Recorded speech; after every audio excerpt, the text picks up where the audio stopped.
Hello, Internet! I'm Elliot the Purple Hair Doofus, and welcome to Buddy Reads, where I read a small selection of a book and review it for you. Today we are covering chapters 121 through 128 of A Wise Man's Fear by Patrick Rothfuss.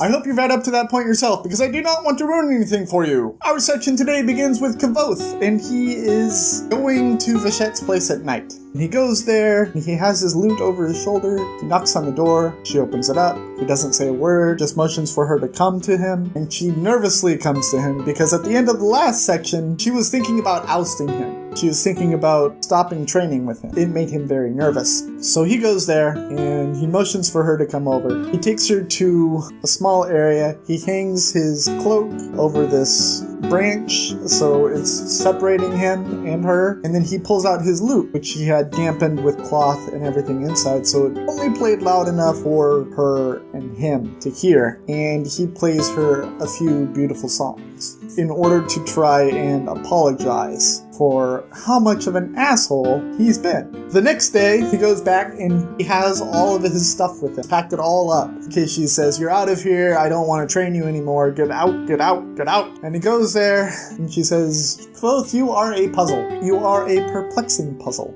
If I were to stop training you now, that would be against the Lethani way, because I believe that the Lethani way is for you to figure out puzzles, not oust them. So yes, I will continue to train you." And Kavoth is like, "Oh, that's fantastic." And she continues to train him. The next day, he goes to her place, and she has a very morose look on her face. She's like very pale. She's obviously extremely nervous. And Kavoth is like, "What's wrong? What's going on?" And she says, "Well, that big test that you have to take with Shimon, it has been moved up." He's like, "Okay, how soon has it been moved up to?" And she says, "It's tomorrow." And Kavoth is like, "Oh, okay."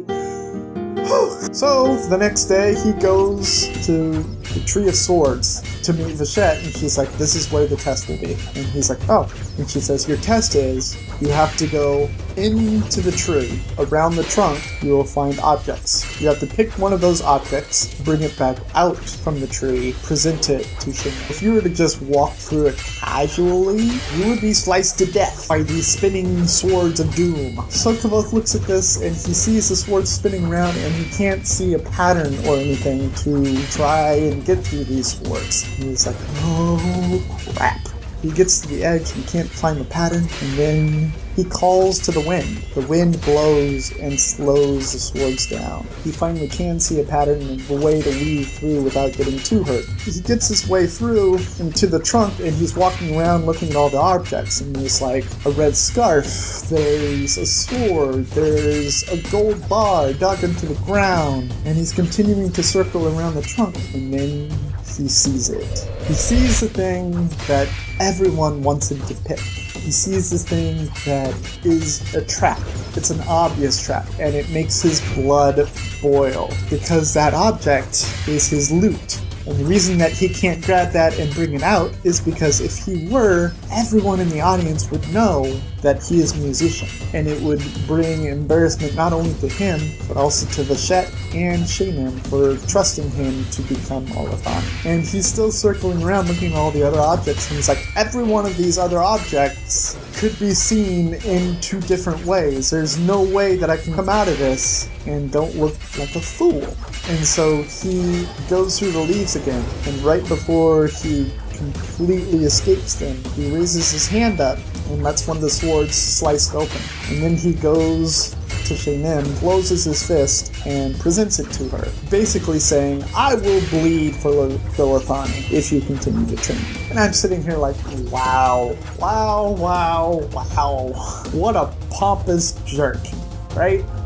And I'm not the only person that's thinking that either, because I start the next chapter, and that's pretty much the exact words out of Vachette's mouth. "How pompous could you be, Kavoth?" And she's like flicking his ears. "Ow!" It's like, "I passed, didn't I?" She's like, "I know, but really?"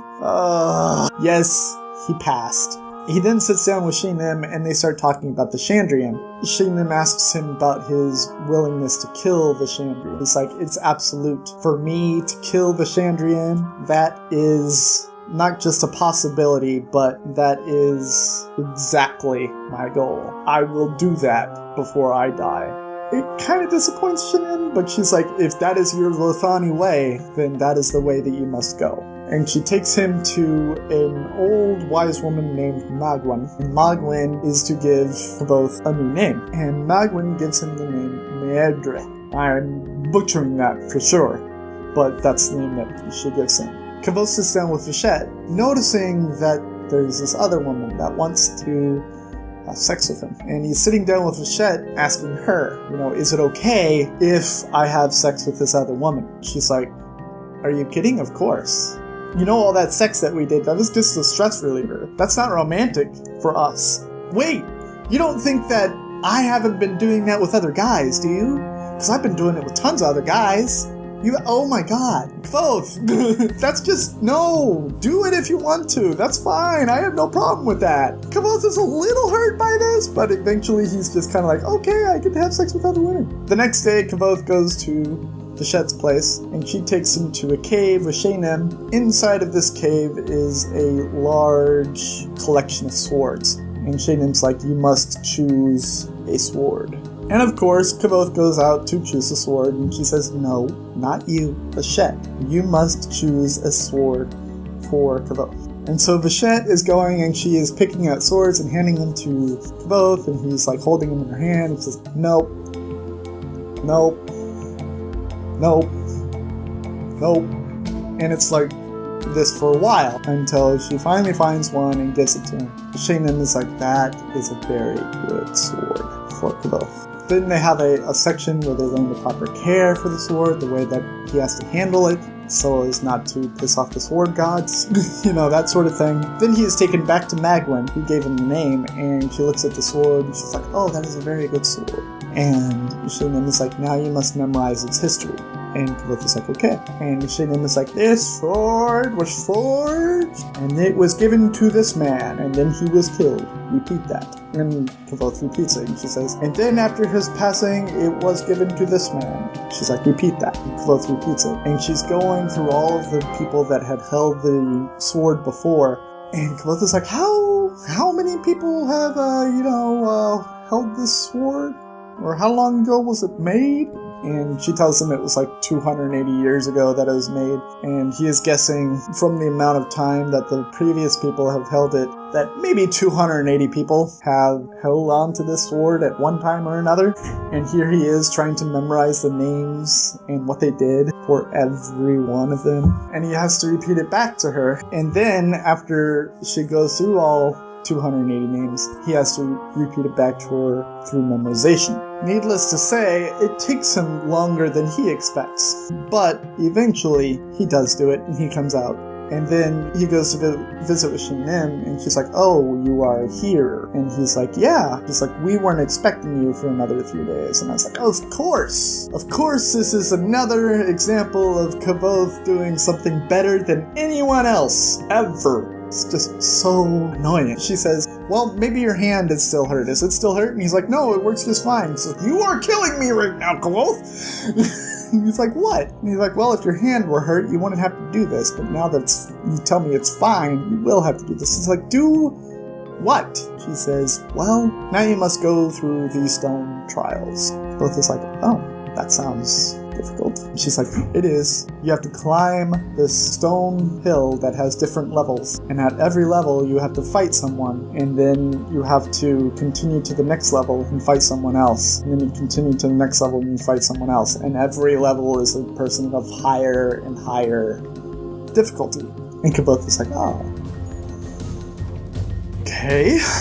The day comes that he has to do the stone trials, and he's just about to go up there when Tempe runs up. And I'm like, yes, it's Tempe! Like, just as quickly as he is there, he is gone. I'm like, oh.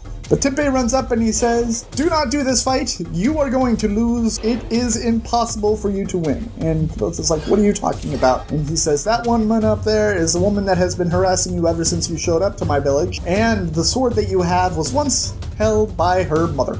And Kvothe is like, oh. And he says, that woman is going to kill you. Kvothe is like, oh. Kvothe is like, I still have to do this. He goes up to that first level and he fights the woman Ceseret. And Ceseret basically kicks his ass because she tosses away her sword and Kvothe tosses away his sword. And then they grapple, and Ceseret is just so much better at doing this than Kvothe is. And I'm like, yes! Tear that man down! Knock him down a peg! Yes! The fight's over, obviously, because she kicked his ass, and the trials are over.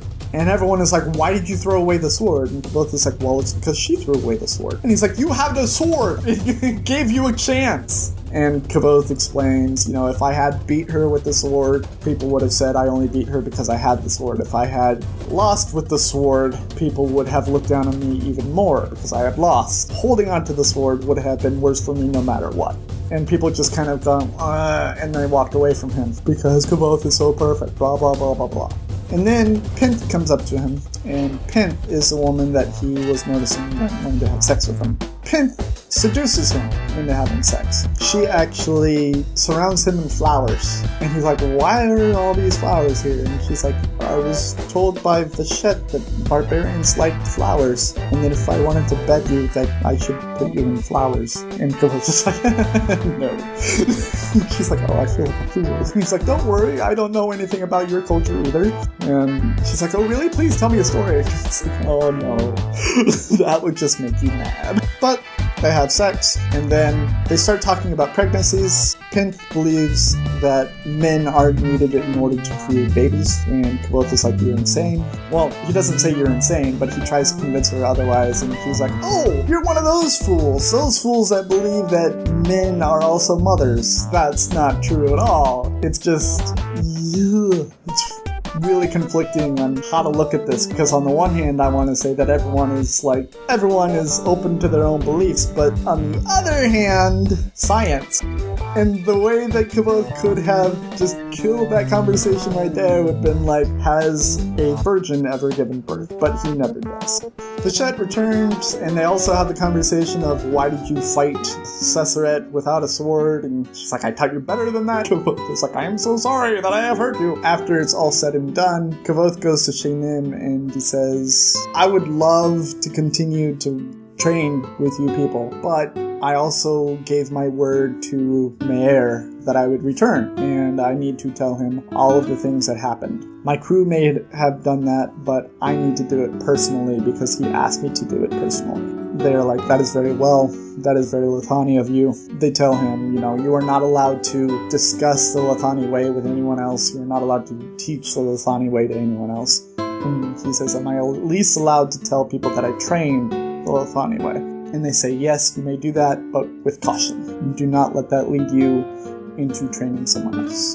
And Kvothe is like, I understand. And then Kvothe is sent on his way, and as a parting gift, Shaynim tells him one of the 99 tales. And that is pretty much where the section ends for today. Well, I'm glad to see him leaving Lithani and hopefully getting back to the university at some time. I'm still disappointed at how perfect he is. Even though he did have that one moment where he got taken down by Ceseret, where it's just like, yes, I can't do this. And I'm like, yes! But every other moment was just like, oh, he did this better than everyone else. He did this better than everyone else. He conquered this better than anyone else. And it's just like, oh, God. I so prefer my characters to be flawed. If Kvothe is not anything, it is flawed. Kvothe is very, very perfect. If you like what I'm doing, go ahead and click the subscribe button. If you like this video specifically, go ahead and click the like button. And go ahead and leave a comment letting me know how you felt when Ceseret took him down. I've been Alec the Purple Air Doofus. This has been Buddy Reads, reminding you to watch up a Gem Radius. And I will see you all in the next section of The Wise Man's Fear by Patrick Rothfuss. Toodles!